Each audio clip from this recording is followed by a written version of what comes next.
Before we dive deeper, I'd love to invite you to join the Observe Day newsletter. Every week, I send you highlights of upcoming observances, creative ways to celebrate, and behind-the-scenes extras from the shows. It's the perfect way to stay inspired and never miss a meaningful moment. Sign up today at observeday.com/join. That is observeday.com/join. Now let's get back to the conversation. Welcome to the Observe Day podcast, the show where we celebrate the days that matter. From holidays to meaningful observances, we bring you inspiring conversations, stories, and ideas to make each day count. Whether it's raising awareness, learning something new, or simply sparking joy, this is your space to explore the calendar in a whole new way. I'm your host, Wisdom Okonkwo, and I'm excited to share today's observance with you. Let's dive in. Welcome to Observe the Podcast, where Wednesdays becomes platforms for transformation. This November, we observe International Men's Day, a day to celebrate men's contribution to society, promote positive masculinity, and address the mental and emotional challenges too many men face in silence. Our guest today, Andrew Wilson, knows this journey deeply. He's a transformation coach, NLP and timeline therapy practitioner, QHHT facilitator, and author who helps high-achieving men and women move from burnout to breakthrough. After facing loss, addiction, and disconnection early in life, Andrew turned pain into purpose, blending science and spirituality to help others release fear, heal emotional blocks, and reconnect with their authentic selves. Today, we're diving into the quiet battles men fight, the ones behind the success stories, and exploring how emotional healing and vulnerability can redefine what strength truly means. Welcome to the podcast, Thank you for having me. Thank you for having me. Yeah.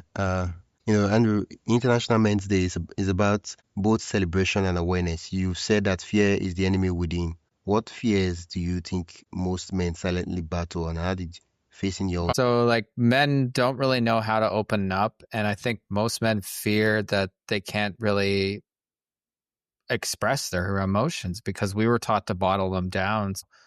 I know with myself, I let my emotions just kind of bottle down and they would eat me up inside, and I would lash out at people and not even mean to be lashing out at the people. It was like my emotions were controlling me. My mind was thinking about always being a victim. So because I was always the victim, my fear was always to not let people get too close.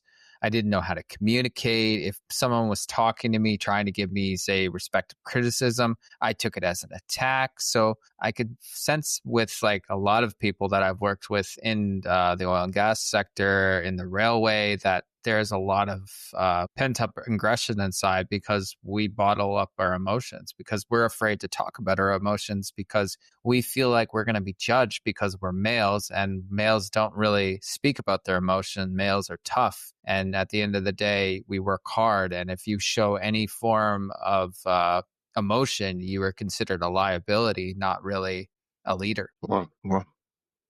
And you mentioned that you were a person who you bottle down your emotion, and eventually it will lead to you probably just exploding and transferring aggression and all those things.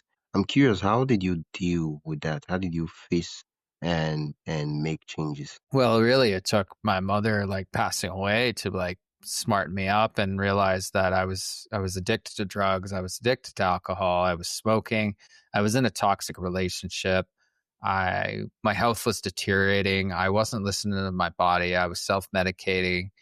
And it just kind of took that one loss of my mother to realize that this wasn't working for me and I had to change. So I made my first holistic healing appointment. And when I met this lady, she said, okay, well, this is the harsh truth. And here's an author you should start to read. So I started to read Dolores Cannon. And then I got so fascinated with Dolores Cannon and how our past lives are could be the overall reason why our life is the way it is now, but it's also because of our life contracts we signed up for. And I learned that my trauma was actually trying to push me in a different direction, trying to show me compassion towards others and trying to make me treat everyone as an equal. But instead, it did the total opposite, and it turned me into this self-absorbed, gaslighting, narcissistic prick. And when I had that realization, I immediately changed everything about me. Like I stopped smoking, I stopped drinking, I stopped doing drugs, I started to eat cleaner, I started to meditate, I started to do yoga. And as I made that shift, there was like a culture shock almost to my body, because it had done this other version of myself for so long that when I shifted my body, my immune system took a huge hit. But afterwards, it was like I had a stronger immune system. I was stronger in general, mentally and physically. And it took me to get to that point. But a lot of us get to that point and then we don't really get to want to change. We just kind of stay in that victim mindset, and we want to stay like poor me and like everybody should feel sorry for me. But when you actually get out of that and you get into like, say, knowing that your trauma was actually your idea, your creation, it gives you your power, and that it empowers you to want to help others and to also speak about what happened to me and get to know the mind and start to understand it. So it brought me to more growth and just constant wanting to be a student. And because of that, I now like try to do this with my clients, is I try to empower them so they don't get consistent with coming to see me, because if they rely on me, then they'll never substantially grow. Society often teaches men to stay strong, hold it together. What are some of the hidden emotional costs of this conditioning, and how do you help men unlearn it in your own coaching practice? Well, I mean, it's just about understanding who you are as a person and showing that you're like worthy, you are empowered, you are beautiful, you are strong, and that you need, well, it's not that you need, it's just that when you become to understand that we are all mirrors, and the person that you're seeing that you're getting angry about is actually the person you're seeing is you. And you think that you're judging someone, but really you're judging yourself. So I show people that when they look down upon someone, they're actually looking down upon themselves. And when you actually start to love yourself unconditionally, then you can accomplish anything. And also at the same time, when you learn to love yourself, you learn to love others. So with men and understanding how I can empower them, I just kind of tell them to like look in the mirror and look at yourself first before you look at others. And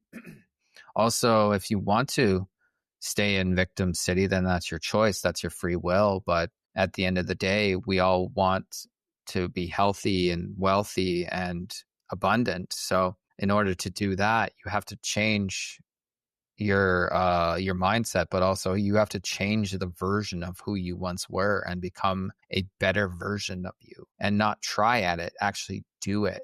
Because when you do the best you can, you're sending a communication to your unconscious mind that's telling you that you're going to do the best you can. But when we put doubts and everything in front of that, then that's when we attract the wrong things. And that's what I basically try to instill into my clients, is that your words are powerful, and how you use your words can affect your reality and can affect your outcome. So choose your words wisely and try to eliminate any limiting belief that you have. And instead, if you're starting to get into that mindset, then realize that it's happening for you, not against you.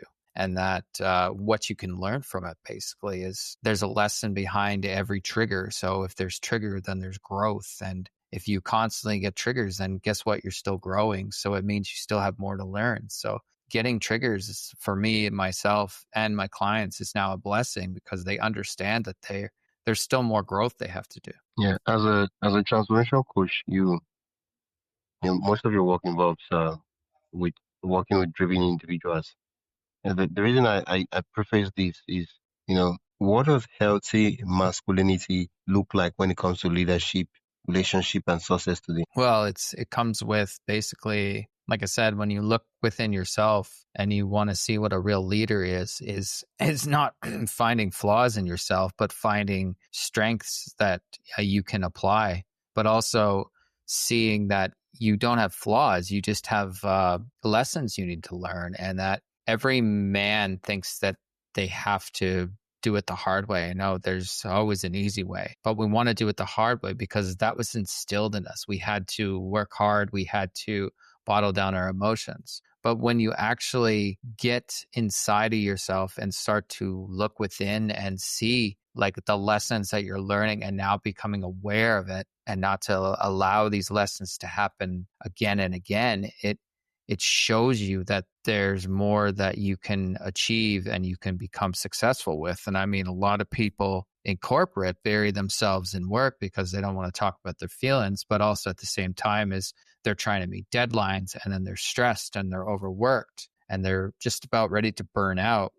And that's usually when the body will decide to either shut down or try to give you like subtle messages like aches and pains, maybe an illness, and yet we don't listen to it. So the basic thing is to listen to your body. And when you're in sync with your body, then your job doesn't become work, it becomes something you're passionate about. And if you're not passionate about your job, then you're literally just working a job. You're not working a career. When it's a career to you, it's something you're passionate about. It's something that you want to bring value not only to yourself, but to the people around you. So I try to empower my clients to find something that makes them passionate and gives them a drive that is energetic and not so much competitive. Well, yeah, thank you for sharing what you do with your to help your clients get towards a healthy masculinity. For listeners that are tuning in this International Men's Day, men who might feel lost, overworked, or disconnected, what's one small doable action they can take today to start their healing journey? I mean, journaling's really good. Just spending time in nature. You really want to, the big thing is trying to shut down the conscious mind, because the conscious mind is what's kind of like blocking you from, like, say, your unconscious thoughts that are actually trying to guide you in a different direction. So it's mainly getting out of the noise, getting away from people, not isolating yourself, but going somewhere that's quiet and peaceful, putting down your phone, just getting in tune with you, getting to know the you. And that's how most people have become successful, is they have found themselves. And through meditation and even speaking to themselves and understanding like what works and what doesn't is really the way to empower yourself, because you are literally your own worst enemy and you can create a beautiful, wonderful life, or you can create an unhappy, unpleasant life. It's you'll do it unconsciously and not even be aware of it, but it's only because of how you speak to yourself in a way. So like learning to talk to yourself in a positive manner and learning to love yourself unconditionally. Nothing can really harm you mentally or physically because you already love yourself. So if you felt like a person was going to attack you, now the person can no longer attack you. Instead, you feel empathy for that person because that person sees a reflection of themselves in you, and that's what they want. So it's mainly just, it's all the internal work. Once you do the internal work, you can accomplish anything. Well, once you do the internal work, you can accomplish anything, moving beyond just the conscious mind. Well, thank you, Andrew. I did prepare a lightning round, just a short, honest, and reflective questions. You ready? Yeah, go ahead. What's one word that defines manhood for you today? Manhood, empowering. Okay. A fear you had to face to find peace. Oh, a fear I had to face, death. Okay, death. Okay. What's a daily ritual or grounding habit that keeps you aligned? Meditation, yoga, journaling. There's many. I kind of dabble into quite a few things. Yeah. Okay. What's a quote or book that shifted how you see strength? A book that shifted how I see strength would be The Complete Conversations with God, and how, like, what I've learned about just how there's like no heaven or hell, and how we create our hell mentally and physically, and that our heaven can be anywhere we want it to be, and that we are all spiritual and energetic beings and we are aligned, which makes us equal. So it's what I've learned. It's not so much a quote, but it's more like we are all equal, and that's the one thing I've learned. So it helps me to understand people and where they're coming from. Instead to be angry with someone, I show them empathy and respect. I'll finish this sentence. A healed man is dash. A healed mind is basically one that's like open to understand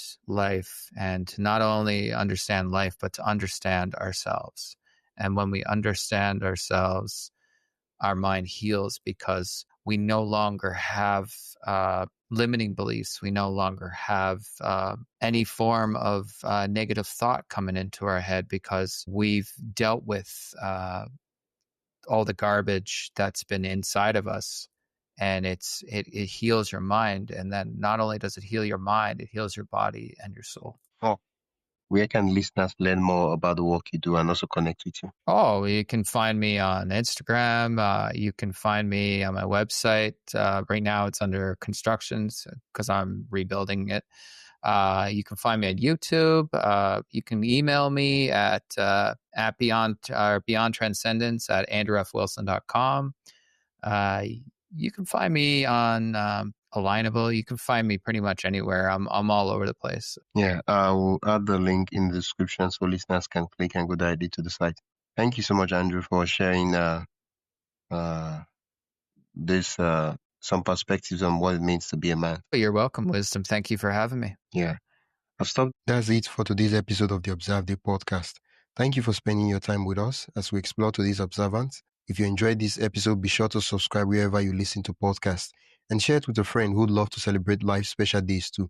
Don't forget to join the newsletter at observeday.com/join for more observance stories, tips, and updates. Until next time, keep finding meaning in every day.